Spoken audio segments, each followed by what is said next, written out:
Hello everyone, welcome to my channel PV square academy. तो आज हम डिस्कस करेंगे पर्किन रिएक्शन। ऑलरेडी हम aldol condensation, crossed aldol condensation, Knoevenagel reaction और Claisen Schmidt reaction discuss कर चुके हैं लास्ट वीडियोस में। तो आज हम बात करेंगे पर्किन रिएक्शन के बारे में। तो इसमें बेसिकली जो रिएक्टिंग मॉलिक्यूल्स होते हैं उसमें से एक होता है आपका एरोमेटिक एल्डिहाइड। ये एक कंडीशन है कि यहाँ पे आप एक जो मॉलिक्यूल लोगे, जो कार्बोनिल कंपाउंड है आपका, वो एरोमेटिक एल्डिहाइड ही यूज़ करोगे। दूसरा जो मॉलिक्यूल होगा वो एलिफेटिक एसिड एनहाइड्राइड होगा, मतलब एलिफेटिक होना चाहिए और एसिड एनहाइड्राइड होना चाहिए, जिसमें एटलीस्ट 2 अल्फा हाइड्रोजन आपके प्रेजेंट होने चाहिए। बेस के प्रेजेंस में यहाँ पे कंडेंसेशन हो जाएगा। कंडेंसेशन और एडिशन में डिफरेंस क्या होता है कि जो एडिशन रिएक्शन होती है उसमें बेसिकली 2 रिएक्टिंग मॉलिक्यूल जस्ट आपस में ऐड हो जाते हैं। But in case of condensation reaction आपका एडिशन के साथ साथ कोई साइड मॉलिक्यूल भी वहाँ पे रिमूव होता है। फॉर एग्जांपल वाटर है, कोई न्यूट्रल मॉलिक्यूल वहाँ पे निकलता है, जैसे वाटर है, CO2 है, अमोनिया है, कोई अल्कोहल है, तो ये मॉलिक्यूल्स आपके as a side product form होते हैं। उसके बाद जो फाइनल प्रोडक्ट आपको पर्किन रिएक्शन में देखने को मिलता है वो होता है beta aryl alpha beta unsaturated acid. तो इसमें एक कंडीशन है, एक इंपॉर्टेंट पॉइंट ये है कि जो भी आप बेस यूज़ कर रहे हो यहाँ पे, उसमें आपको क्या लेना है, sodium salt of the acid corresponding to the anhydride. Means जो आपने एनहाइड्राइड यहाँ पे फॉर्म किया है जिस भी एसिड को यूज़ करके, उसी एसिड के कॉरस्पॉन्डिंग आपको सोडियम सॉल्ट यूज़ करना है एज ए बेस। तो ये एक इम्पॉर्टेंट पॉइंट है जो आपको ध्यान रखना है, ठीक है। एग्जाम्पल के थ्रू हम इसको थोड़ा समझते हैं। फॉर एग्जाम्पल जैसे मैंने आपको कहा कि इसकी कंडीशन है कि आपको एरोमेटिक एल्डिहाइड ही यहाँ पे यूज़ करना है, तो हमने क्या ले लिया यहाँ पे एरोमेटिक एल्डिहाइड। इसके बाद हमने यहाँ पे क्या यूज़ किया, एलिफेटिक एसिड एनहाइड्राइड, ठीक है। ये आपका CH3 ग्रुप भी हो सकता है, CH2CH3 ग्रुप भी हो सकता है, कोई भी अल्काइल ग्रुप यहाँ पे प्रेजेंट हो सकता है, बट हमें फोकस करना है मेनली अल्फा हाइड्रोजन पे। उसमें 2 कम से कम अल्फा हाइड्रोजन आपके होने चाहिए। तो हमने ये सिंपल केस लिया है, जो एसिटिक एसिड से एनहाइड्राइड फॉर्म हुआ है यहाँ पे, उस एनहाइड्राइड को हम यूज़ करने वाले हैं। तो ये एक सॉल्वेंट की तरह भी बिहेव करता है। और यहाँ पे देखो आप, इसके कॉरस्पॉन्डिंग ही जो हमने एसिटिक एसिड से एनहाइड्राइड यहाँ पे बनाया है, और इसी एसिटिक एसिड का हमें sodium salt as a base use करना है।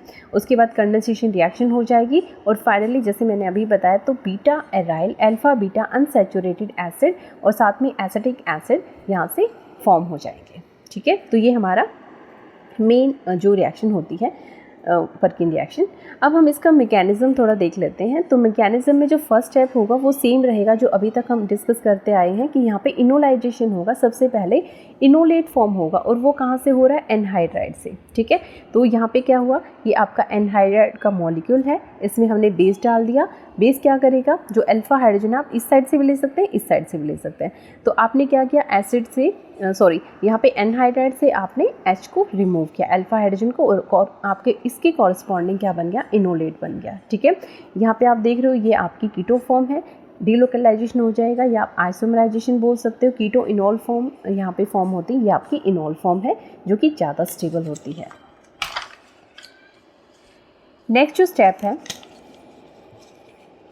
नेक्स्ट स्टेप में क्या होगा, nucleophilic addition of enolate to aromatic aldehyde compound. जो हमारा एरोमेटिक एल्डिहाइड कंपाउंड है उसके CO ग्रुप पे ये जो इनोलेट हमारा फॉर्म हुआ है, ये एज ए न्यूक्लियोफाइल अटैक करेगा। देखो ये आपका क्या हो गया, एरोमेटिक एल्डिहाइड, और यहाँ पे जो इनोलेट आपका फॉर्म हुआ था वो दोबारा से किस फॉर्म में आ जाएगा, कीटो फॉर्म में आ जाएगा, और ये कार्बन कार्बन बॉन्ड फॉर्मेशन यहाँ पे हो जाएगी। तो ये एल्कोक्साइड आयन यहाँ पे फॉर्म हो जाता है। तो आप देख रहे हो यहाँ पे ये कार्बन और ये कार्बन, ये बॉन्ड आपका न्यू बॉन्ड जो है वो फॉर्म होता है, ओके।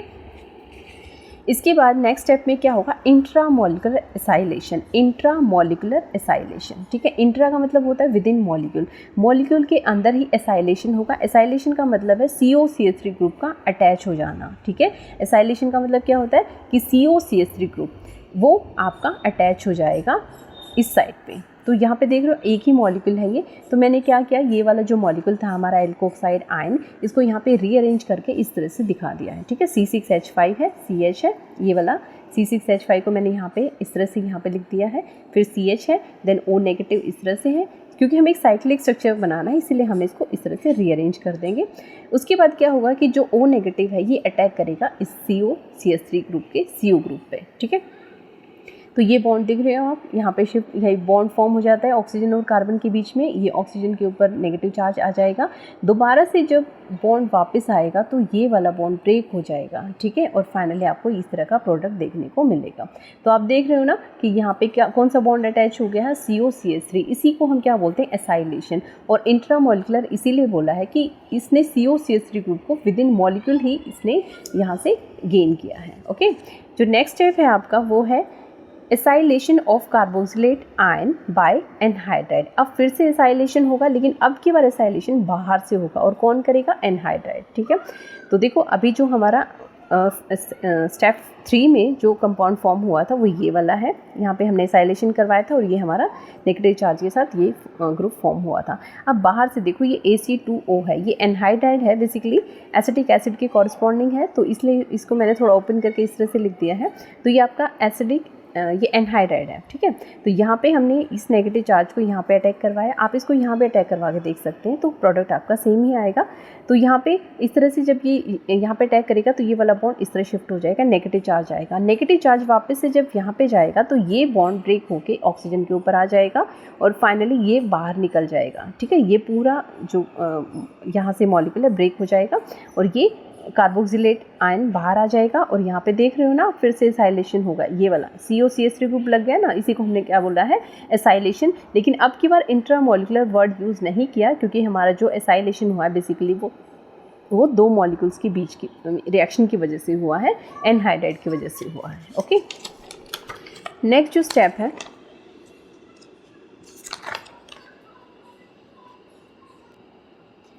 नेक्स्ट स्टेप है आपका जिसमें E2 रिएक्शन होगी। E2 reaction of above compound with carboxylate ion produced in step 4। जो स्टेप 4 में आपका कार्बोक्सिलेट आयन हुआ है उसकी वजह से E2 एलिमिनेशन होगी। मीन्स वो जो आपका दो कंपाउंड जो फॉर्म होगी फिर से आपका कार्बोक्सिलेट आयन जो है अटैक करेगा, E2 रिएक्शन यहाँ पे होगी, E2 एलिमिनेशन होगा। E2 एलिमिनेशन में क्या होता है बेसिकली कि आपके दो ग्रुप जो होते हैं, जो एलिमिनेटिंग ग्रुप्स होते हैं, एंटिटीज़ होती हैं, वो एक ही स्टेप में बाहर निकल जाती हैं, ठीक है। तो इसमें क्या होगा, ये देखो कार्बोक्सिलेट आयन है वो फिर से यहाँ पे अटैक करेगा। तो E2 एलिमिनेशन कैसे होगा, एक साथ ये वाला H और इधर से ये वाला OCOCH3 ग्रुप जो है वो रिमूव हो जाएगा, ठीक है। तो ये होता है आपका E2 रिएक्शन। किसकी प्रेजेंस में हो रहा है, ये कार्बोक्सिलेट आयन की प्रेजेंस में हो रहा है। तो फाइनली यहाँ पे क्या बन गया, आपका डबल बॉन्ड फॉर्मेशन हो जाएगी, ठीक है। अभी हमारा ये फाइनल प्रोडक्ट नहीं है क्योंकि ये आपका एसिड डेरिवेटिव अभी फॉर्म हुआ है। अब देख रहे हो ना यहाँ पे COCOH ग्रुप नहीं है, COCH3 लगा हुआ है, इट मीन्स ये आपका डेरिवेटिव अभी फॉर्म हुआ है। अभी हमें फाइनल प्रोडक्ट के लिए क्या करना पड़ेगा, जो भी कंपाउंड आपका यहाँ पे फॉर्म हुआ है उसकी हाइड्रोलिसिस करनी पड़ेगी। हाइड्रोलिसिस होने की वजह से क्या हो जाएगा, COCH3 ग्रुप हट के यहाँ पे H ग्रुप H जो है वो एटम लग जाएगा, ठीक है। तो ये आपका फाइनल एसिड बन जाएगा। एसिड की फॉर्म में आपका ये प्रोडक्ट फाइनल फॉर्म होता है और साथ में एसिटिक एसिड रिमूव हो जाता है। तो फाइनल प्रोडक्ट आपका क्या बन गया, beta aryl alpha beta unsaturated acid. Okay, तो ये हमारी कंप्लीट होती है पर्किन रिएक्शन। उसके बाद हम नेक्स्ट रिएक्शन की बात करेंगे। नेक्स्ट जो रिएक्शन है आपकी वो है विटिक रिएक्शन, ठीक है। तो विटिक रिएक्शन में क्या होता है कि एक होता है आपका जो एक रिएक्टिंग मॉलिक्यूल होगा वो एल्डिहाइड हो सकता है, वो आपका कीटोन हो सकता है। मतलब कोई भी कार्बोनिल कंपाउंड आप लेंगे उसको आप रिएक्ट करवाएंगे फॉस्फोरेन या फिर आप बोल सकते हैं फॉस्फोनियम एलाइड। और फाइनल जब ये रिएक्शन होती है तो हमें जो फाइनल प्रोडक्ट है वो एल्कीन मिलता है। अब सबसे पहले हमें ये देखना पड़ेगा कि जो फॉस्फोनियम एलाइड है या फॉस्फोरेन है बेसिकली वो होते क्या है और उनको हम कैसे प्रोड्यूस कर सकते हैं, कैसे प्रिपेयर कर सकते हैं। तो उसके लिए हमें क्या चाहिए, फॉस्फीन चाहिए। आप देख रहे हो यहाँ पे R ग्रुप है, तो जो ज़्यादा एफिशिएंट होता है हमें उसके लिए क्या करना पड़ता है, यहाँ पे फिनाइल ग्रुप को लेना पड़ता है। तो उससे क्या होता है कि हमारी इफेक्टिव रिएक्शन होती है। तो इसीलिए मैंने R को यहाँ पे क्या रखा है, PH रखा है, यानी फिनाइल ग्रुप रखा है। तो ट्राई फिनाइल फॉस्फीन हम यहाँ पे यूज़ करेंगे और उसको रिएक्ट कराएंगे सेकेंडरी या प्राइमरी एल्काइल हैलाइड के साथ। टर्शरी एल्काइल हैलाइड हम इसलिए यूज़ नहीं करेंगे क्योंकि हमें यहाँ पे एक अल्फा हाइड्रोजन की रिक्वायरमेंट होती है, इसीलिए सिर्फ हमारा प्राइमरी और सेकेंडरी एल्काइल हैलाइड ही यहाँ पे काम करेगा। उसके बाद SN2 रिएक्शन के थ्रू ये प्रोसेस होती है। SN2 रिएक्शन का मतलब क्या होता है कि जो रिएक्टिंग या जो भी न्यूक्लियोफाइल है वो बैक साइड से अटैक करेगा और जो फ्रंट साइड से आपका जो भी अच्छा लिविंग ग्रुप है, जैसे इस केस में हैलाइड है, ये एक अच्छा लिविंग ग्रुप है, ये बाहर निकल जाएगा और फाइनली आपको मिलेगा एल्काइल ट्राइफिनाइल फॉस्फोनियम हैलाइड। अभी फाइनल इलाइड हमें नहीं मिला है। ओके, तो ये हमारा कंपाउंड फॉर्म होगा। तो ये मैंने कॉमन रिएक्शन लिख दी है कि ट्राइफिनाइल फॉस्फीन को जब हम प्राइमरी और सेकेंडरी एल्काइल हैलाइड के साथ रिएक्शन करवाएंगे SN2 के थ्रू, तो हमें ये वाला कंपाउंड फॉर्म मिलेगा। उसके बाद आपको क्या करना है कि जो एल्काइल ट्राइफिनाइल फॉस्फोनियम हैलाइड हमें मिला है उसकी रिएक्शन हमें किसी स्ट्रॉन्ग बेस से करवाएंगे। स्ट्रॉन्ग बेस क्या करेगा? बेस का काम मैं ऑलरेडी बता चुकी हूँ क्या होता है कि H को सर्च करना, उसको निकालना। तो यहाँ पे H यहाँ पे प्रेजेंट है, इसीलिए हमने टर्शरी एल्काइल हैलाइड को यूज़ नहीं किया क्योंकि बेस को H की ज़रूरत थी। ठीक है, उसके बाद क्या होगा, जब यहाँ से H निकल जाएगा H+, तो यहाँ पे C नेगेटिव आ जाएगा। ठीक है, कार्बन के ऊपर क्या हो जाएगा, यहाँ पे नेगेटिव चार्ज आ जाएगा। तो ये हमारा बनता है फाइनली फॉस्फोरस एलाइड। आप इसको फॉस्फोरस एलाइड बोल सकते हो या फॉस्फोरेन बोल सकते हो या फॉस्फोनियम एलाइड भी बोल सकते हो। ठीक है, तो इसकी वजह से क्या हो जाएगा, अब देखो आप इसको दो फॉर्म में भी किसी भी फॉर्म में प्रेजेंट कर सकते हो। अगर प्लस माइनस है तो भी ठीक है, और अगर यहाँ पे डबल बॉन्ड है तो भी आपका फॉस्फोरस एलाइड है। ठीक है, बेसिकली यहाँ पे जो हम बेस यूज़ करते हैं वो क्या यूज़ कर सकते हैं, एल्काइल लिथियम, सोडियम हाइड्राइड और सोडामाइड। ये तीनों ही जो है एक स्ट्रॉन्ग बेस की तरह बिहेव करते हैं, तो इस केस में हम स्ट्रॉन्ग बेस इनको तीनों को ले सकते हैं। अब बात करते हैं इसकी मैकेनिज्म की। तो मैकेनिज्म में सबसे पहले क्या होगा, जो भी आपका कार्बोनिल कंपाउंड है उसकी रिएक्शन आपके फॉस्फोरेन के साथ होगी। यहाँ तक हमने जो पढ़ा है, ये जो मैंने आपको रिएक्शन बताई है बेसिकली ये प्रिपरेशन ऑफ फॉस्फोरेन है। मतलब जो फॉस्फोनियम एलाइड आप यूज़ करो, फॉस्फोनियम आयन आप यूज़ करोगे, उसकी प्रोसेस है। जो मेन आपका मैकेनिज्म है विटिक रिएक्शन का, वो यहाँ से स्टार्ट होता है कि आपने कार्बोनिल कंपाउंड लिया, वो एल्डिहाइड हो सकता है, वो आपका कीटोन हो सकता है। उसकी रिएक्शन जब आप फॉस्फोरेन से या फॉस्फोनियम एलाइड से करवाएंगे तो यहाँ पे क्या होगा, ये एज ए न्यूक्लियोफाइल बिहेव करेगा और ये किसके ऊपर अटैक करेगा, इस वाले कार्बन पे। ठीक है, और ये बॉन्ड यहाँ पे शिफ्ट हो जाएगा। तो ये ऐसा ही हो रहा है ना, जैसे इनोलेट बन रहा था और लास्ट टाइम हमने ऐसे ही डिस्कस किया था कि वो अटैक कर रहा है, फिर न्यूक्लियोफिल अटैक कर रहा है। तो ये सिमिलर स्टेप है। तो यहाँ पे बेसिकली ये रिवर्सिबल रिएक्शन है और यहाँ पे एक बिटेन स्ट्रक्चर फॉर्म होता है। किस तरह से आप देख रहे हो, बॉन्ड शिफ्ट हो रहा है ऑक्सीजन के ऊपर, कार्बन और कार्बन के बीच में ये वाला बॉन्ड फॉर्म हो रहा है, कार्बन कार्बन बॉन्ड, और यहाँ पे जो फॉस्फोरस उसके ऊपर पॉजिटिव चार्ज ऑलरेडी प्रेजेंट है। तो यहाँ पे पॉजिटिव नेगेटिव चार्ज एक साथ प्रेजेंट है। इस स्ट्रक्चर को हम क्या बोलते हैं, बिटेन स्ट्रक्चर बोलते हैं। उसके बाद देखो ऑक्सीजन और फॉस्फोरस के बीच में जो बॉन्ड बनता है वो काफ़ी स्ट्रॉन्ग बनता है। तो इसकी वजह से क्या हो जाएगा, यह यहाँ पे एक बॉन्ड फॉर्म हो जाएगा और उसकी वजह से एक साइक्लिक स्ट्रक्चर फॉर्म होगा जिसको हम क्या बोलेंगे, ऑक्साफॉस्फेटेन। ये जो साइक्लिक स्ट्रक्चर है इसका नाम क्या है, ऑक्साफॉस्फेटेन। लेकिन ये जो स्ट्रक्चर है, साइक्लिक स्ट्रक्चर है, ये काफ़ी स्ट्रेन्ड होता है, इसमें स्ट्रेन होता है, तो इसलिए ये ज़्यादा स्टेबल नहीं होता और ये जल्दी ही ब्रेक हो जाता है। इसमें जो शिफ्टिंग होती है बॉन्ड्स की वो कैसे होती है, ये वाला बॉन्ड शिफ्ट होकर यहाँ पे आ जाएगा और ये वाला बॉन्ड आपका यहाँ पे आ जाएगा। ठीक है, तो फाइनल जो प्रोडक्ट हमें मिलना चाहिए था विटिक रिएक्शन में वो हमें मिल जाएगा, दैट इज़ द एल्कीन, और साथ में हमें फॉस्फीन ऑक्साइड यहाँ पे देखने को मिलता है। ठीक है, नेक्स्ट यहाँ पे जैसे मैंने अभी बताया आपको, driving force for the formation of cyclic structure oxaphosphetane is formation of the strong PO bond. तो PO बॉन्ड जो है काफ़ी स्ट्रॉन्ग होता है। उसके बाद stereoselectivity in Wittig reaction, मतलब जो विटिक रिएक्शन में आपका फाइनल प्रोडक्ट होगा वो E आइसोमर भी हो सकता है, वो आपका Z आइसोमर भी हो सकता है।